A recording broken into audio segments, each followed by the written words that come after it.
অনুশীলনী 1.2 প্ৰথম প্ৰশ্নটোত আমাক কিছুমান সংখ্যা দিছে সেই সংখ্যাখিনি আমি সংখ্যা ৰেখাত বহুৱাই দেখুৱাব লাগে 1 নম্বৰ কোৱেশ্যনৰ প্ৰথম প্ৰশ্নটোত আমাক দিয়া সংখ্যাটো হ'ল 9/5 এই সংখ্যাটো আমি সংখ্যা ৰেখাত বহুৱাই দেখুৱাব লাগে প্ৰথমতে আমি সংখ্যা ৰেখাডাল কি হয় সেই বিষয়ে অকনমান জানি লম তাৰ পিছত আমাক এই যেটো সংখ্যা দিছে এই সংখ্যাটো আমি সংখ্যা ৰেখাত বহুৱাম ধৰি লোৱা এডাল সংখ্যা ৰেখা এই সংখ্যা ৰেখাডাল আকুতে মই স্কেল ব্যৱহাৰ কৰা নাই মই ফ্ৰী হ্যান্ড স্কেটছৰ জৰিয়তে আঁকি দিছো সেই কাৰণে এডাল বেকা হৈছে কিন্তু আমি যেতিয়াই এনেকুৱা কোৱেশ্যন সমাধান কৰিম বা আমি যিকোনো এটা সংখ্যা ৰেখাত বহুৱাম তেতিয়া আমি স্কেল আৰু পেন্সিলৰ সহায়তহে আমি সংখ্যা ৰেখাডাল আঁকি সংখ্যাটো বহুৱাব লাগিব এতিয়া এটো মই জাস্ট বুজাবৰ কাৰণে এনে ধৰণে দেখুৱাইছো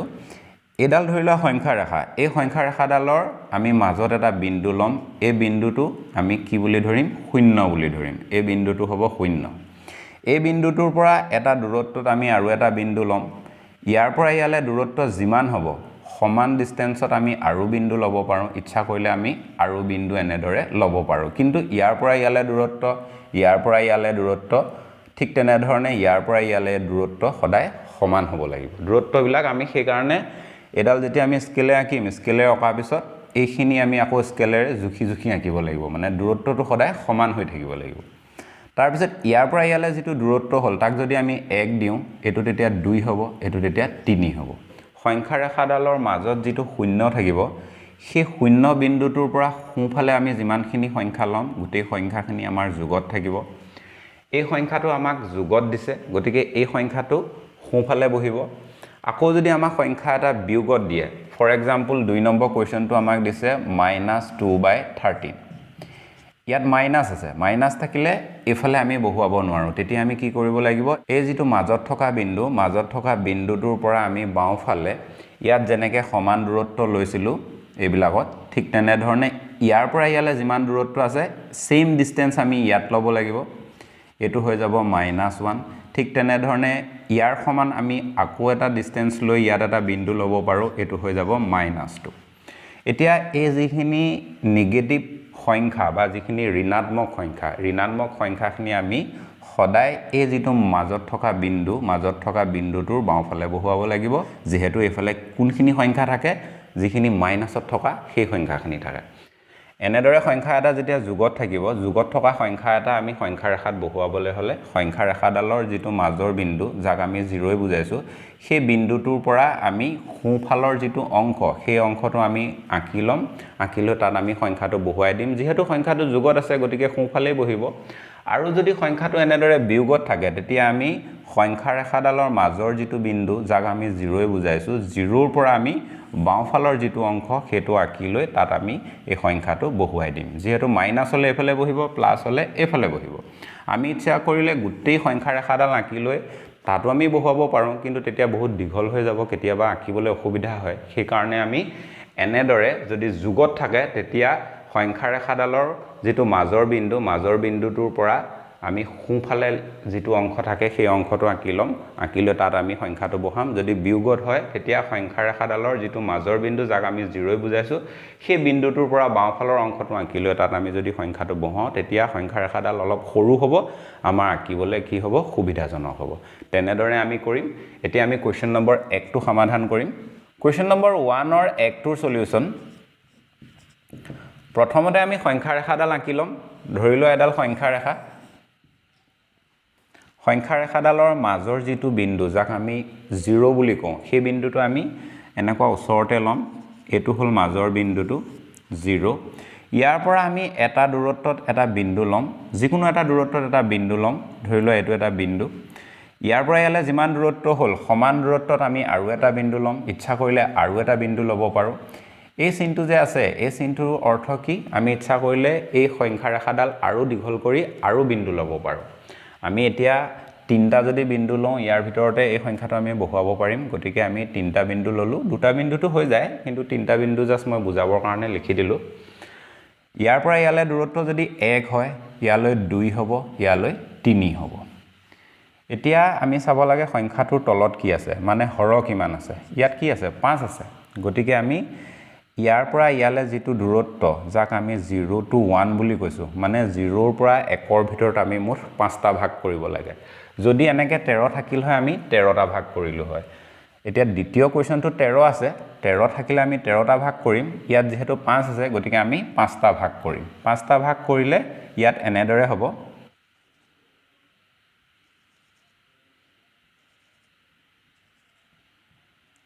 ঠিক তেনে ধৰণে ইয়াতো আমি 5টা ভাগ কৰি লম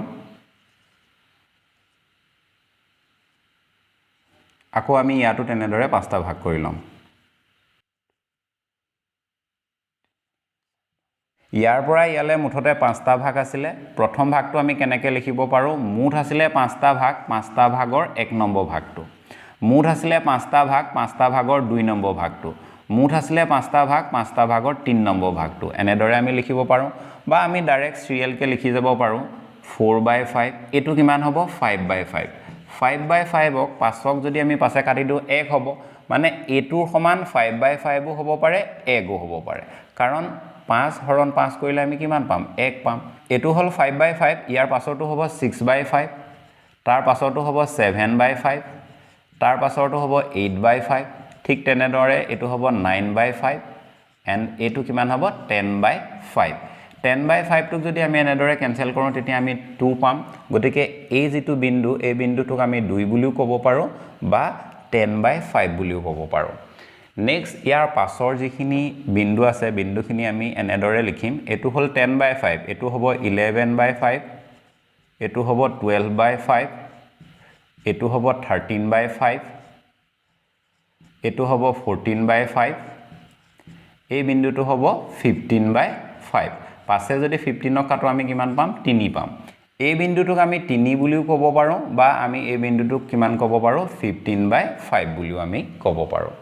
এই তলত যিখিনি লিখিছো এইখিনি লিখাৰ বিশেষ প্ৰয়োজন নাই এইখিনি আমি তেতিয়াহে লিখিম যদি এই যেটো বিন্দু থাকে ধৰিলোৱা 15/5 10/5 5/5 এনেকে যদি প্ৰশ্নটোত উল্লেখ থাকে তেতিয়া আমি একৰ ঠাইত 5/5 বুলি লিখিম আৰু দুই ঠাইত 10/5 বুলি লিখিম তিনিৰ ঠাইত 15/5 বুলি লিখিম যেহেতু ইয়াত 9/5 আছে গতিকে আমি ইয়াত 9/5 টো বিচাৰিলে হল 9/5 টো আমি এইখিনিত পাম এইখিনি আমি এনেদৰে আকি দিবও পাৰো নহলে আমি এই যেটো পয়েন্ট এই পয়েন্টক আমি বেলেগ এটা ভেৰিয়েবল বা চলকেৰে আমি বুজাই দিবও পাৰো ধৰি লোৱা হল এই যেটো 9/5 যেটো বিন্দু আমি সংখ্যা ৰেখাডালত পালো সেই বিন্দুটোক আমি x এৰে বুজালো তেতিয়া আমি এনেদৰে x বুলি দি দিলে হৈ যাব তলত আমি এনেদৰে লিখি দিম এতেকে সংখ্যা ৰেখাত 9/5 ক x এৰে প্ৰকাশ কৰা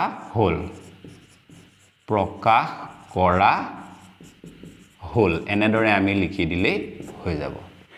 এই যেটো মই সমাধান কৰিলো এনেদৰে সমাধানটো আমি কৰিব লাগিব কিন্তু আমি সমাধানটো কৰোতে স্কেল আৰু পেন্সিলৰ ব্যৱহাৰ কৰিব লাগিব ইয়াত যেহেতু মই স্কেল পেন্সিল ব্যৱহাৰ নকৰাকে ৰাফলি কৰিলো গতিকে এতিয়া মই স্কেল আৰু পেন্সিল ব্যৱহাৰ কৰি যদি আমি এই অংকটো সমাধান কৰো কেনেকুৱা হ'ব হেতু মই ইয়াৰ পিছতে দেখুৱাই দিম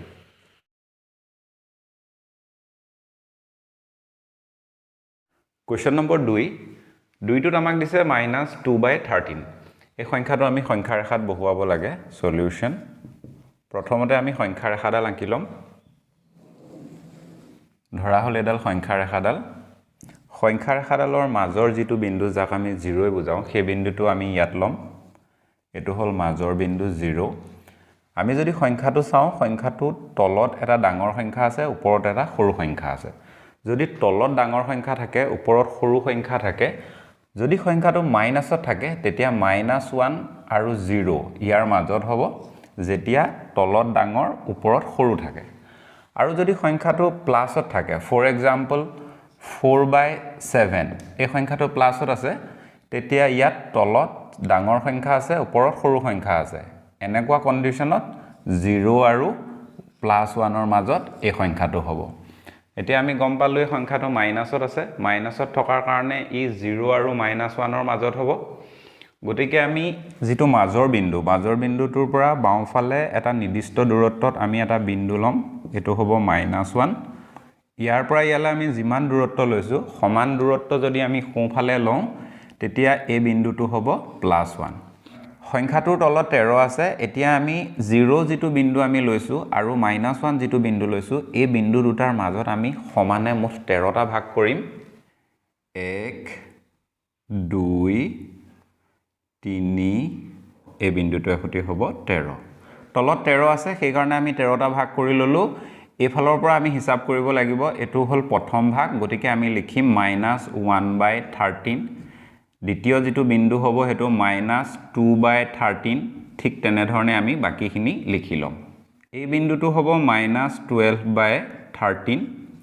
আৰু যেটো শেষৰ বিন্দু যত আমি লিখিছো -1 এই বিন্দুটো হ'ব -13/13 আমি যদি 13ক 13 এ ক্যান্সেল কৰো আমি কিমান পাম -1 এ পাম গতিকে এটো আমি -1 ও লিখিব পাৰো বা ইচ্ছা কৰিলে আমি -13 বাই আমি -13 ও লিখিব পাৰো এতিয়া আমি যদি সংখ্যাটো চাও -2/13 আছে ইয়াত যদি আমি সংখ্যাটো বিচাৰো আমি সংখ্যাটো এইখিনিত পাইছো গতিকে এই যেটো বিন্দু সেই বিন্দুটোক আমি এনেদৰে এটা সাৰ্কেল কৰি দিব পাৰো বা আমি এই বিন্দুটোক ইংলিছৰ যিখিনি এলফাবেট যাক আমি ভেৰিয়েবল বুলি কওঁ বা অসমীয়াত চলক বুলি কোৱা যায় যিকোনো এটা চলকেও বুজাব পাৰো ধৰিলো আমি a ৰে বুজালো এই বিন্দুটোক আমি a ৰে বুজালো এতিয়া সংখ্যা ৰেখাডালত -2/13 টোক আমি a ৰে বুজাইছো গতিকে আমি তলত লিখি দিম এতেকে সংখ্যা ৰেখাত -2/13 ক a ৰে প্ৰকাশ কৰা হল এনেদৰে আমি জাস্ট লিখি দিলে হৈ যাব এইখিনি লিখিব নালাগে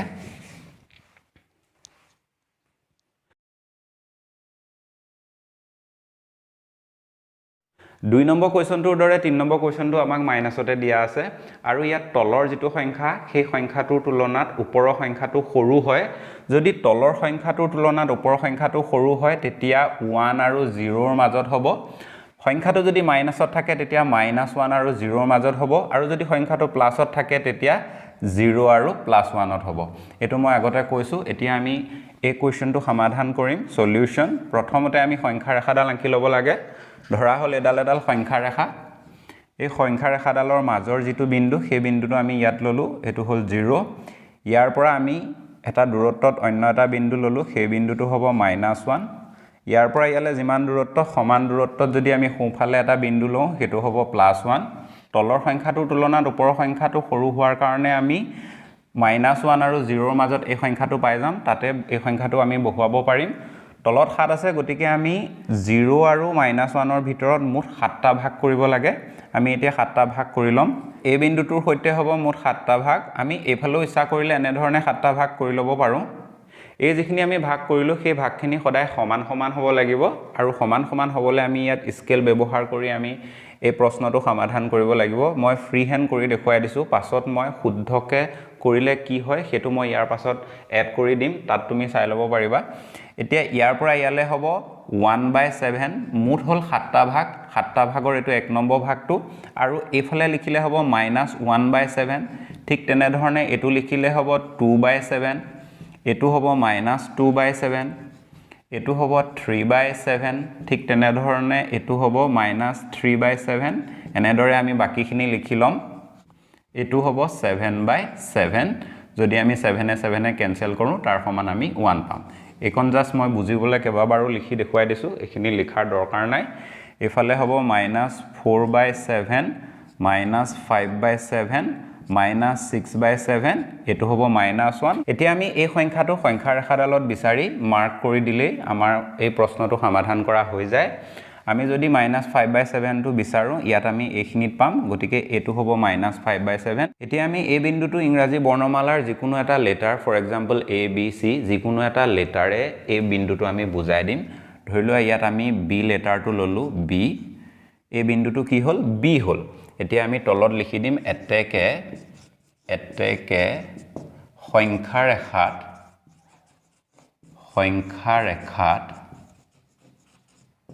-5/7 ক b ৰে প্ৰকাশ কৰা হল এনেদৰে আমি লিখি দিব লাগে -5/7 এই বিন্দুটো আমি যেহেতু মাজৰ যেটো বিন্দু যাক আমি 0 বুজাও সেই বিন্দুটোৰ পৰা বাওঁফালে পাম গতিকে আমি এইখিনি যদি নিলিখি এনেদৰে যদি কাৰ্চিন এটা দি থৈ দিওঁ তেতিয়াও আমাৰ অংকটো শুদ্ধ হ'ব এনেকেও আমি কৰিব পাৰো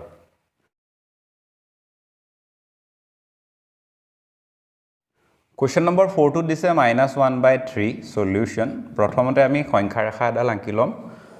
ধৰা হল এডাল সংখ্যা ৰেখাডাল ইয়াৰ মাজৰ বিন্দুটো এটো ইয়াক আমি 0 বুজাইছো এতিয়া এই বিন্দুটোৰ পৰা আমি কিছু দূৰত অন্য এটা বিন্দু লম হেতু হ'ব -1 ইয়াৰ পৰা ইয়ালে যিমান দূৰত্ব সমান দূৰত্বত আমি ৰাইট সাইডে আৰু এটা বিন্দু লম এটো হ'ব +1 এই সংখ্যাটো যেহেতু মাইনাসত আছে গতিকে এই বিন্দুটোৰ পৰা বাওঁফালে মানে মাজৰ যেটো বিন্দু যাক আমি 0 বুজাও মাজৰ বিন্দুটোৰ পৰা বাওঁফালে এই বিন্দুটো বহিব তলত 3 আছে ইয়াৰ পৰা ইয়ালে আমি মুঠ 3টা ভাগ কৰিব লাগে যেহেতু তলৰ সংখ্যাটোৰ তুলনাত ওপৰ সংখ্যাটো সৰু হয় গতিকে -1 আৰু 0 ইহত দুটাৰ মাজতে এই সংখ্যাটো আমি পাই যাম গতিকে আমি এতিয়া তলত 3 থকাৰ কাৰণে ইয়াত মুঠতে 3টা ভাগ কৰিম 3টা ভাগ কৰিলে এনেদৰে হ'ব প্ৰথমটো হ'ব -1/3 দ্বিতীয়টো হ'ব -2/3 তৃতীয়টো হ'ব 3/3 ইয়াত মাইনাস থাকিব এই দুটা আমি ক্যান্সেল কৰিলে আমি -1 এ পাম গতিকে এটো লিখাৰ দৰকাৰ নাই জাস্ট বুজিবৰ কাৰণে মই বাৰে বাৰে দেখুৱাই দিছো এফালেও আমি লিখি দেখুৱাই দিব পাৰো তিনটা ভাগ প্ৰথমতে আমি কৰি লম এটো হ'ব +1/3 2/3 এটো হ'ব 3/3 বা 1 হ'ব এতিয়া আমাক যেটো সংখ্যা ৰেখাত বহুৱাবলৈ দিছে সেই সংখ্যাটো আমি সংখ্যা ৰেখাডালত বিচাৰিলে আমি ইয়াত পাম এটো হ'ব সংখ্যাটো এই সংখ্যাটো আমি ইংৰাজী বৰ্ণমালাৰ যিকোনো এটা এলফাবেটেৰে ইন্ডিকেট কৰিম বা প্ৰকাশ কৰিম ইয়াত ধৰিলো মই সি ৰে প্ৰকাশ কৰিলো আমি তলত লিখি দিম এতেকে সংখ্যা ৰেখাত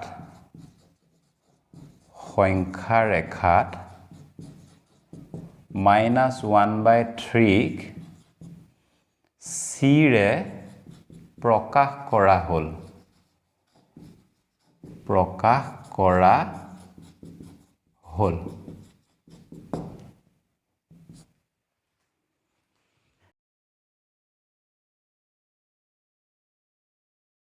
এক নম্বৰ কোৱেশ্যনৰ একেবাৰে শেষৰ প্ৰশ্নটো সমাধান কৰিম প্ৰশ্নটোত আমাক দিছে 3/2 এই সংখ্যাটো আমি সংখ্যা ৰেখাত বহুৱাব লাগে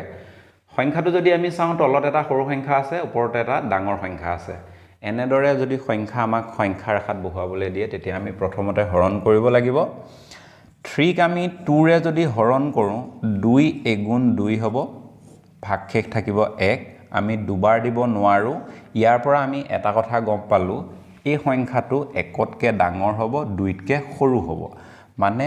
1 আৰু 2 ৰ মাজত এই সংখ্যাটো আমি পাম যদি আমি সংখ্যা ৰেখাডাল আঁকো তেতিয়া আমি 1 নম্বৰ বিন্দু আৰু 2 নম্বৰ বিন্দু এই বিন্দু দুটাৰ মাজতে আমি এই সংখ্যাটো আমি পাম কোন দুটা বিন্দুৰ মাজত সংখ্যাটো থাকিব সেই বস্তুটো আমি চাবৰ কাৰণে হৰণ কৰি চাব পাৰো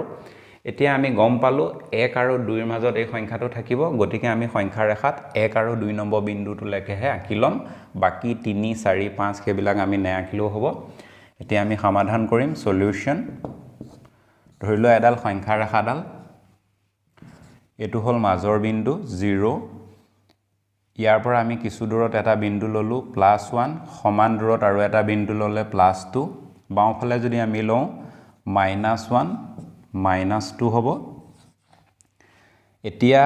সংখ্যাটোৰ তলত 2 আছে গতিকে আমি ইয়াৰ পৰা ইয়ালে যিখিনি দূৰত্ব আছে সেই দূৰত্বখিনি আমি সমানে দুটা ভাগ কৰিব লাগে যেহেতু 2 আছে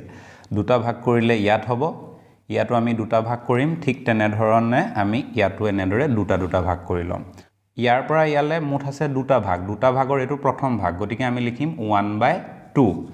এটো হ'ব 2/2 হৰণ কৰিলে আমি 1 পাম এটো হ'ব 3/2 3/2 ৰ পাছত আমি এই বিন্দুটো পাম 4/2 4/2 ক যদি আমি 2 ৰে হৰণ কৰো আমি পাম 2 গতিকে আমি ডাইৰেক্ট ইয়াত 2 বুলিয়ে লিখি থম বাওঁফালে আমি লিখিম ইয়াত আছে মুঠ দুটা ভাগৰ এটো প্ৰথম ভাগ গতিকে 1/2 হ'ব এটো হ'ব মাইনাসত এটো হ'ব 3/2 এই বিন্দুটো হ'ব -4/2 যদি আমি হৰণ কৰি দিও -2 পাম গতিকে তুমি -2 লিখিব পাৰা আৰু যদি প্ৰশ্নটোত -4/2 বুলি উল্লেখ থাকে তেতিয়া তুমি এনেদৰে লিখিলো হ'ব এটো লিখিব পাৰা বা এটো লিখিব পাৰা যিকোনো এটা লিখিলেই হ'ব এতিয়া আমি এই সংখ্যাটো সংখ্যা ৰেখাডালত বিচাৰিব লাগে ইয়াত বিচাৰিলে আমি ইয়াত পাম এনেদৰে আমি মাৰ্ক কৰিব পাৰো এটা সাৰ্কেল দি এটো হল সৰু বিন্দুটো তাৰ বিন্দুটোৰ ওপৰত আমি এনেদৰে এটা সাৰ্কেল কৰি দিব পাৰো এই বিন্দুটো আমি বি ৰে যদি বুজাও তেতিয়া আমি তলত এনেদৰে লিখি দিম এতেকে সংখ্যা ৰেখাত 3/2 বি ৰে প্ৰকাশ কৰা